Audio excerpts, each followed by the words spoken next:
வீரம் தமிழ் நேயர்கள் அனைவருக்கும் வணக்கம். இன்னைக்கு நம்ம இடையே இணைஞ்சிருக்கிறவங்க மூத்த பத்திரிகையாளர் திரு தமிழா பாண்டியன் அவர்கள். வணக்கம். வணக்கம்.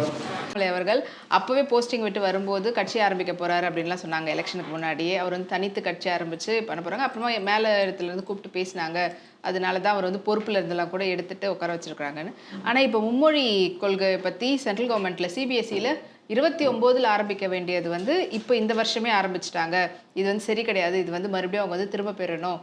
அவங்க சொன்ன மாதிரியே 20, 29, 30 ஆண்டு அந்த அகாடமிக்காக அவங்க ஸ்டார்ட் பண்ணணும் அப்படின்னு சொல்லிட்டுலாம் தனிச்சு அவங்களுடைய ஆட்சியில் சொன்ன விஷயத்தையே எதிர்த்து பேசியிருக்காரு. இது மாதிரிலாம் பேசக்கூடியவர் கிடையாது. எப்படி என்ன நடக்குது, மறுபடியும் ஏதாவது கட்சி ஆரம்பிக்கிறதுக்காக பிளான் ஏதாவது போடுறாரா? ஏன்னா அந்த விஷயத்தை ஃபர்ஸ்ட் சொன்னவரே நீங்க தான். அதுக்காக தான் உங்ககிட்ட கேட்குறேன். மறுபடியும் கட்சி ஆரம்பிக்கல, இப்போதான் ஆரம்பிக்க போறாரு.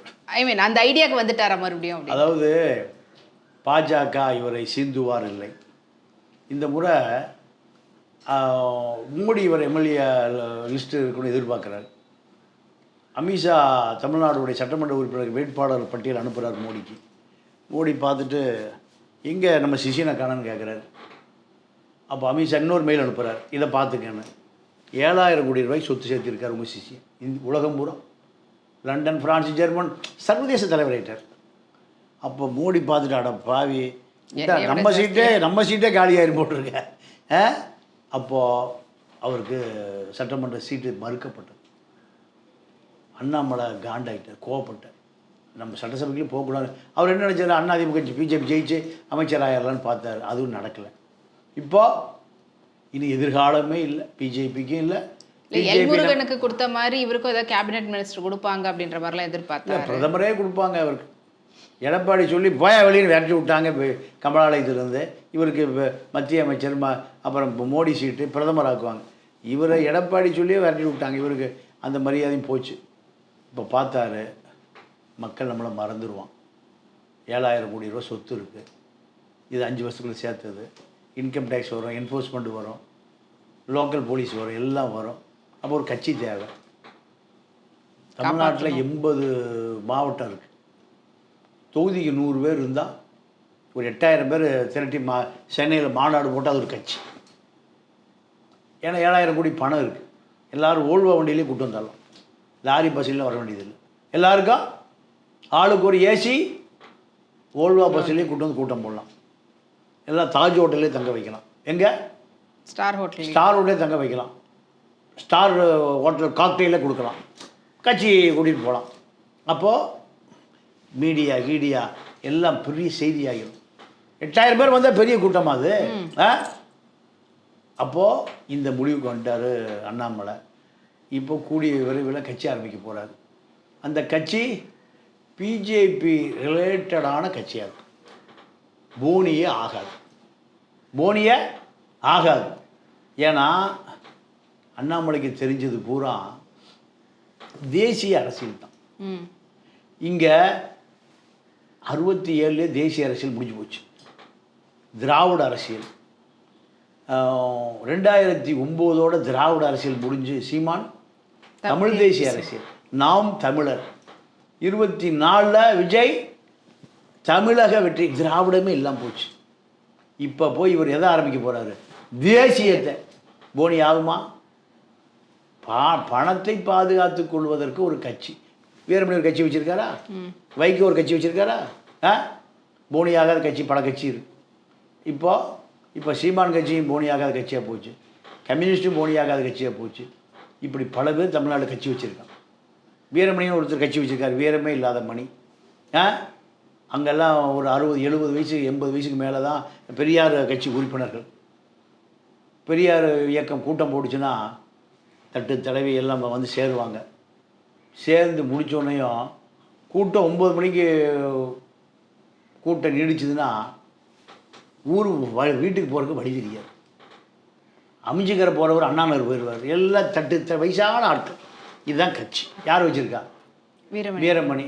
இப்போ அதே தான் இப்போ தேசிய கொள்கையோடு அண்ணாமலை கட்சி ஆரம்பித்தாலும் அப்படித்தான் இருக்கும்.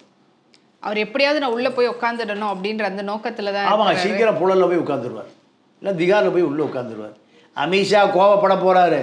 ஏன்னா இங்கே அடித்த கொள்ளைய எனக்கு எதிராக தமிழ்நாட்டில் அரசியல் பண்ணுறியா பட்டாஷா எங்கே இந்தியாவுக்கே பெரிய ஷா யார்?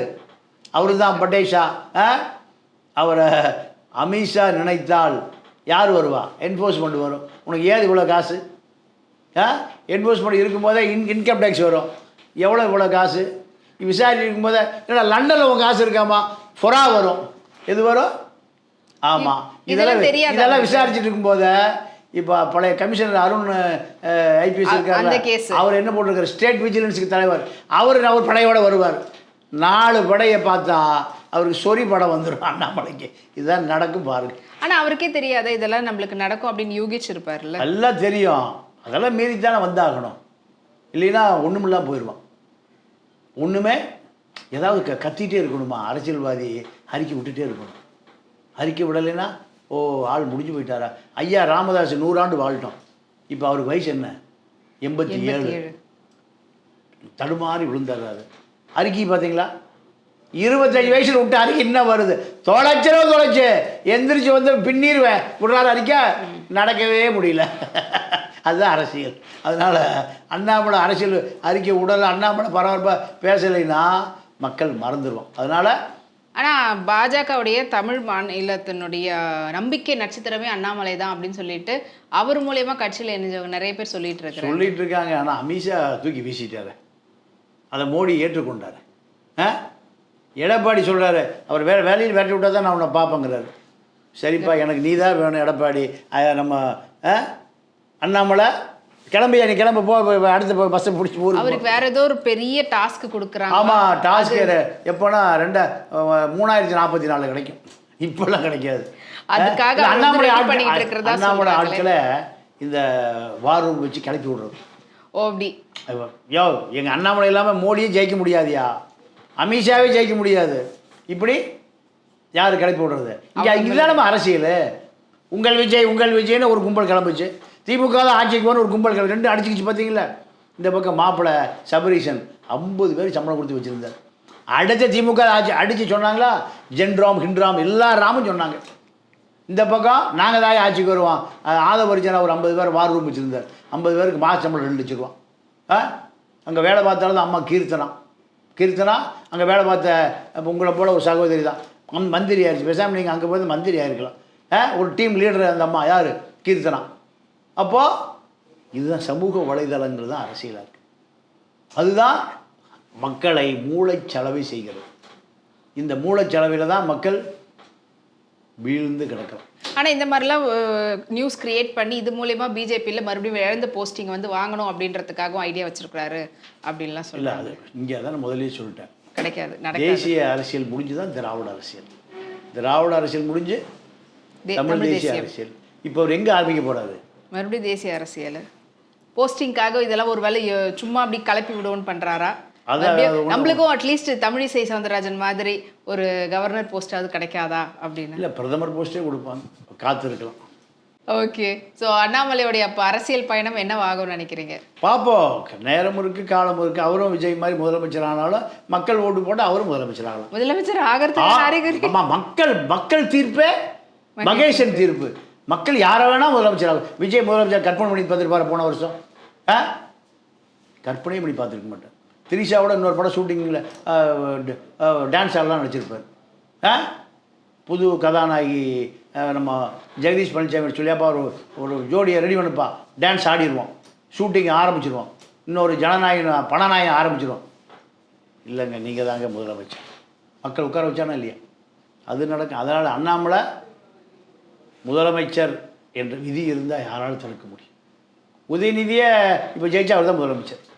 இல்லை, ஒருவேளை உதயநிதி எதிர்க்கட்சி தலைவராக அந்த அளவுக்கு ஸ்ட்ராங்கும் கிடையாது, விஜய் இது கிடையாது, இந்த கேப்பை நம்ம யூஸ் பண்ணிப்போம் அப்படின்ற மாதிரி கூட அவர் எப்படி வேணா இருக்கலாமா? முடிவு பண்ணுறது யார்? மக்கள் தான் ஆசான். அதனால் எதுவும் நடக்கலாம், பொறுத்திருந்து பார்ப்போம். நன்றி, வணக்கம். நன்றி.